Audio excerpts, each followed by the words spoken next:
everyone. I'm going to do something a little different for you today. No Disney, but I got my Epcot shirt on, Food and Wine Festival. And what I'm going to do for you is I'm going to cook the perfect deviled eggs. I've had a lot of compliments on my deviled eggs, so I thought I would take some time this morning while I'm making them, and I would go ahead and show you what it is that I do. So let's get started.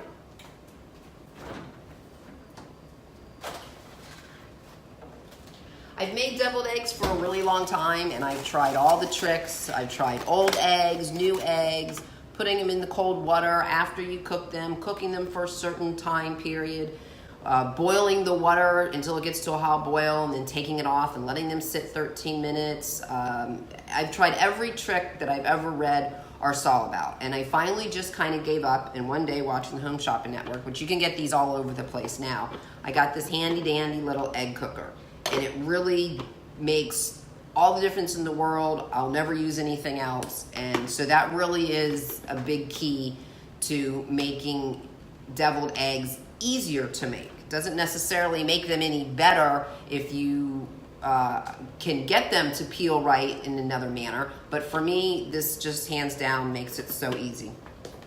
So all you do is it comes with this little cup like this. And it has the little lines on there for the different ways that you want to cook them, whether you want to soft boil them. I just always use the hard right there. It goes all the way up to the top. It does suggest that you use distilled water, because what can happen is after you're done cooking it, you'll have like this nasty residue in here. I just use the water out of my fridge thing. And then what I do is you can take a little white vinegar and a paper towel and just wipe it, and it comes perfectly clean afterwards. No worries. So I just fill that right up to the little hard boil line.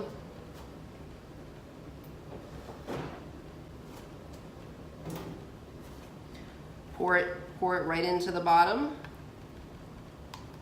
just like that. Put the little tray in. Go over here. Plug it in. Now, on the other side of this is this little tiny pointy thing. And what you're going to do is you're going to take your egg, and in the fat part of the egg, you're just going to poke a hole in it. Now this egg cooker does 6 eggs at a time, so that gives you a dozen halves, which is just perfect for us because it's only the 2 of us that eat them. And that way we're not have them in the fridge for too long. They're kind of good the next day, but after that, they get kind of yucky. So we're just gonna take these over to them, and you're going to place them with the fat end up.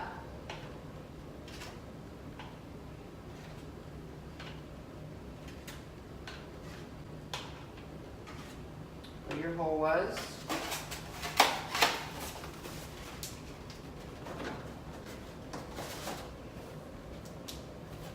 Put the lid on it, and you push the start button, and you walk away, and that's all there is to it. So we can look at the time. It's 1:19, so we can see when it finishes for how long, but I don't have to pay attention because the light goes off as soon as it's done. Then I'm going to get my ingredients out that I use. I use mayo. And then I'm going to slide a picture in of the ingredients so that you can see them also. And this is sort of my hidden secret. It wasn't really my hidden secret. It was my husband's grandmother's hidden secret. But it's called Durkee Famous Sauce. And it's really good for this kind of thing. A nice fresh jar.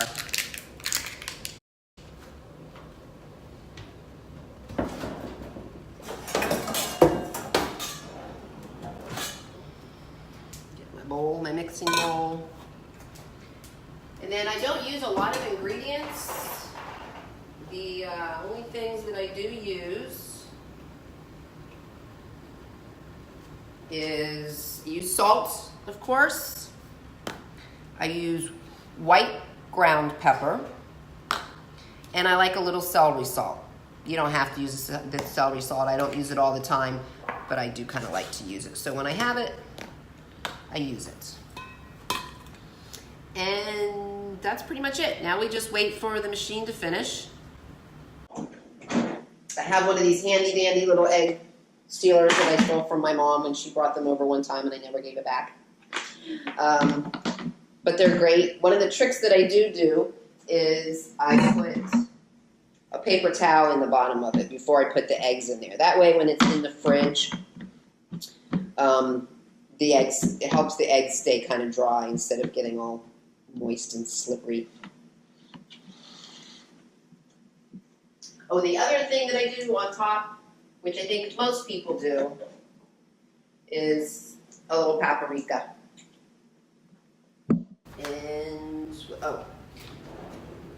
And then also most importantly is need a gallon baggie.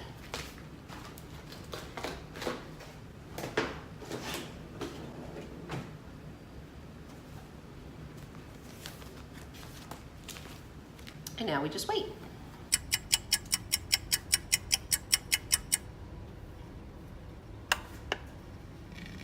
Okay, so it just shut off. So what time is it? It's 1:35. I don't remember what I said. I think I said it was 1:19. So that lets you know how long it cooks. So now they're done. You hear that the water is all sizzled away on the bottom.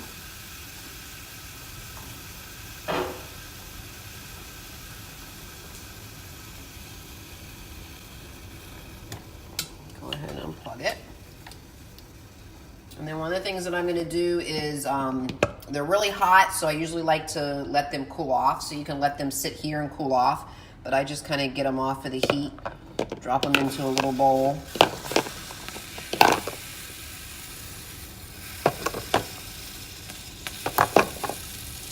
Like that.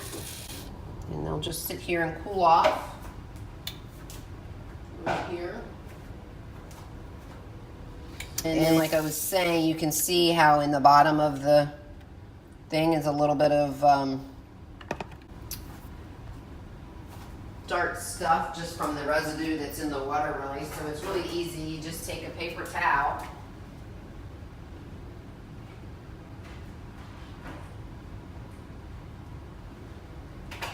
My big jug of white vinegar here.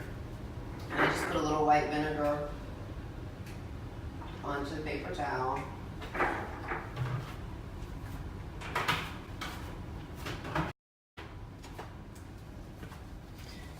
And I just kind of wipe it off.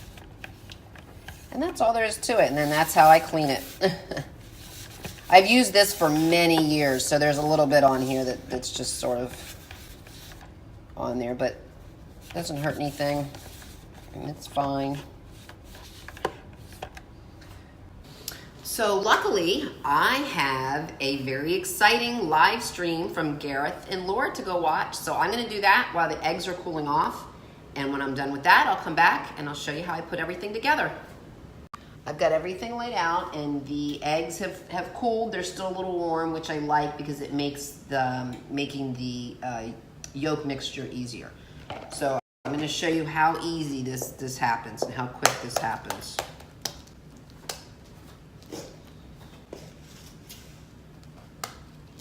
I mean, these literally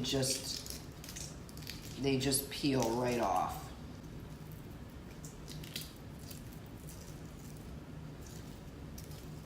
And you just have the perfect egg. Now I always rinse the eggs just to get any of the extra skin that sticks onto it off, and any of the any little bit of shell that may remain. But this is just so easy.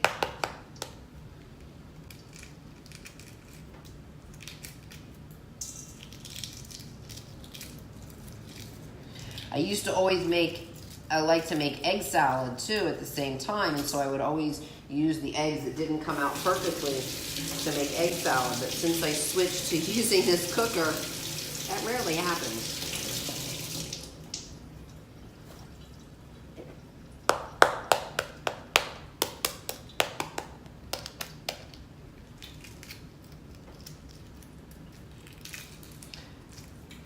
This is my food bowl. We, my house that I live on, we have like an acre and a half of property. And, you know, we live, no, I wouldn't say we live in the country by any means, but we're far enough away from the city that you can get mice and rats and stuff that like to get into your garbage. So what we always do is we don't put any food products in our garbage. And so we put all of our food products in this bowl. And then I go to the very back of my property in the corner. And one day I'll try to get this on tape for you. And I just dump it in the corner. And what happens is all of the mice and the rats and stuff, they just know that's where they can go to get their food. It keeps them completely away from our house. We also live on a canal, so when you have water, you usually have rats nearby.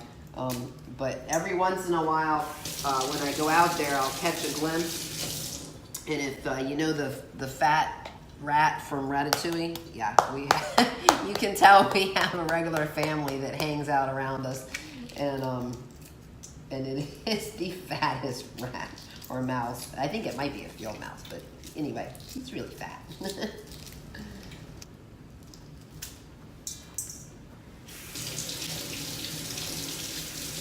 Okay, and as easy as that, they're peeled. No stress. I used to sit there and cry sometimes because it was so frustrating to get the eggs peeled off. So as these sit here and dry for a second, I've got my holder with the paper towel in it. I'm gonna put that over here. I'm just gonna take the egg, cut it right in half, and you can see how perfect it is. It's always yellow, there's no green, which usually insinuates that it's overcooked a little. The egg just dumps right out. I just lay them right on the napkin, just like that.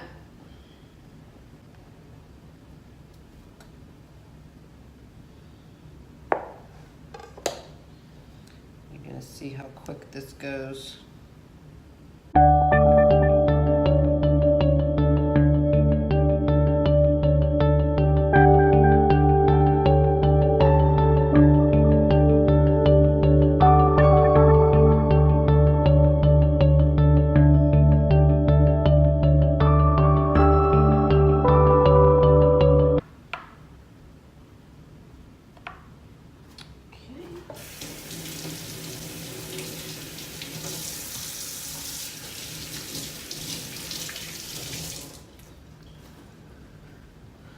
Right in the dishwasher, get that out of the way.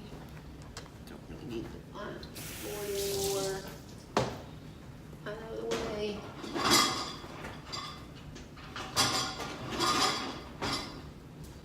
Okay, and then one of the things that I do is I also, just a tiniest little sprinkle of salt on the white parts of the eggs.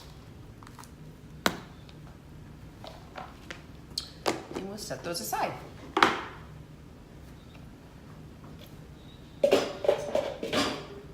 Okay, so now I have my egg yolks. Can you see that in there?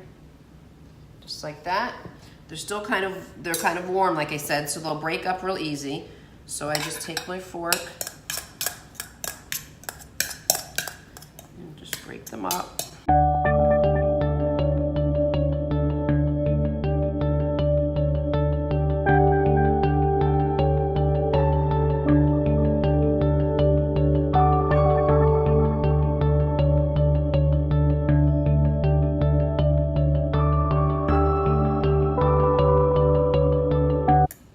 Just like that, I've got perfect little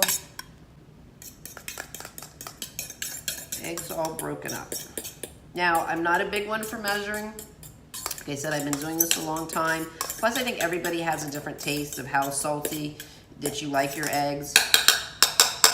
So, basically just make sure I got that open on the sprinkle side. And I'm just gonna put a couple layers of salt in there. And I'm going to do the same thing with the pepper. And I use a little bit less salt because I also just a nice little thin layer of pepper on top. I also like to use the celery salt. And I don't do too much, just a little tiny shake there on top, just to kind of give a nice even layer. Kind of give that another mix up.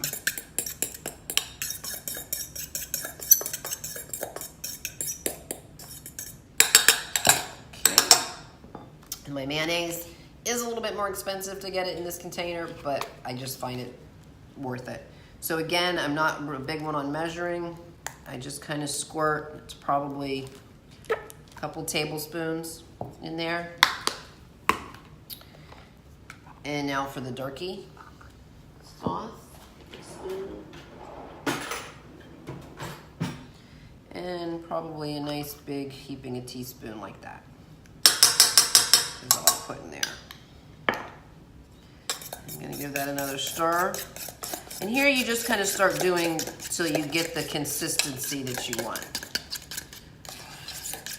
So here you can see it's kind of a thick paste. Just gonna keep mixing. Put another little squirt of mayo in there.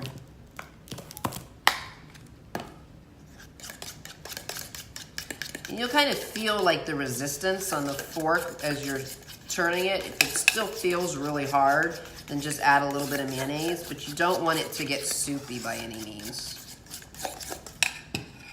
And I'm gonna do one tiny, tiny squirt. So that may have been 3 heaping teaspoons, 2 tablespoons. Again, I'm not sure. So I'm gonna take a fresh spoon and just give it a taste to make sure it's how I like it.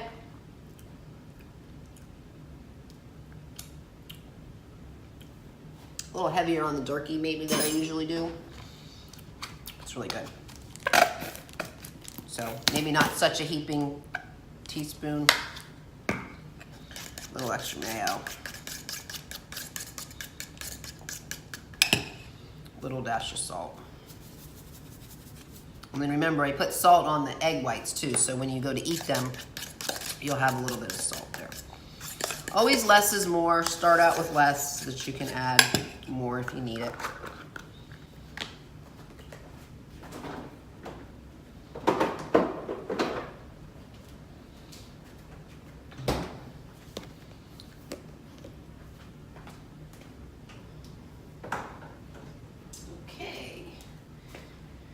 Now I'm gonna get my spatula so that I can make sure to get all the goodness into the bag. Awesome.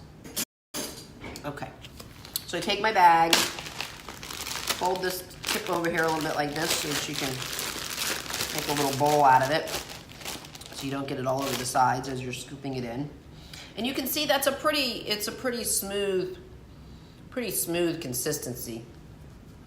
But this makes it perfect. So you scoop it into here.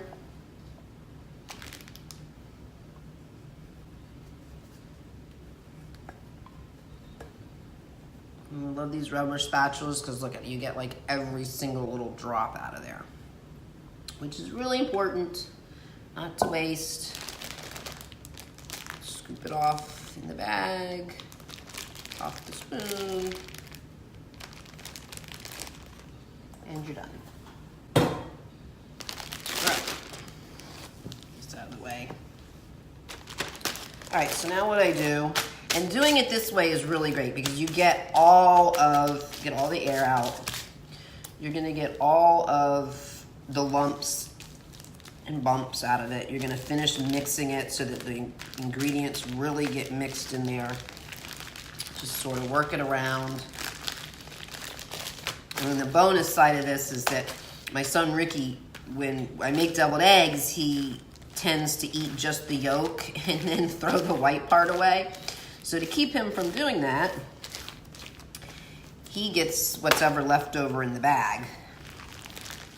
And I do this method for him, and not only does it taste really good, but it keeps him occupied for quite a while because he'll come back with the bag thinking it's empty, and then I just sit there and smush it back down again, and he gets even more and walks away. has fun with it. He's kind of a constant muncher, so anytime I can give him something that keeps him occupied, but that isn't a lot of food or a lot of calories, it's a good thing. And then again, with these being just room temperature, it really does take advantage. Use the side of the counter. And then get it all into one corner.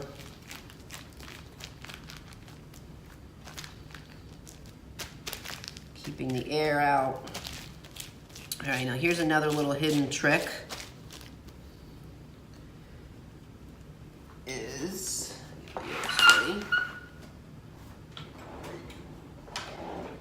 I take my scissors, and instead of just cutting across like that, I cut into it. So I cut like an opposite, upside down V.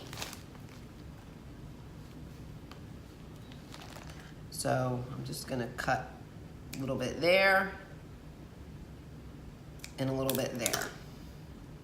So now if you can see that, but you actually end with this little upside down V. So what happens is when you squeeze them out, it actually gives you a little bit of a design when you're done. Or it gives you a nice little swirl anyway. I don't know about design.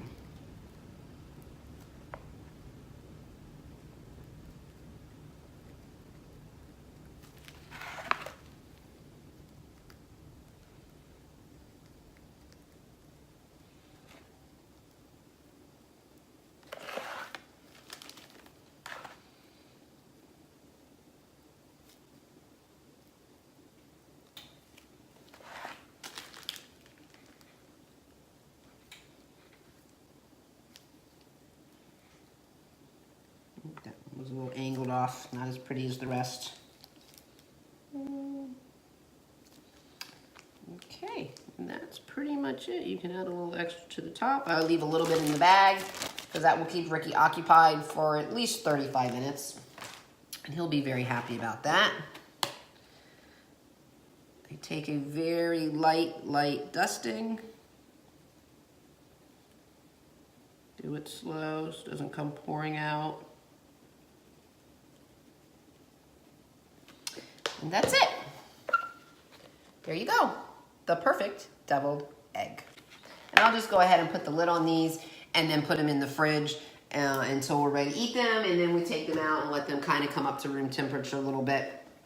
And they do definitely make the perfect deviled egg. This one wasn't so pretty, and I'm hungry, so I'm gonna try it.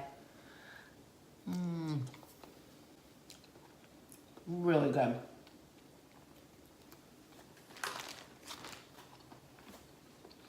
All right, thanks everybody. I hope you learned something. We'll see you next time.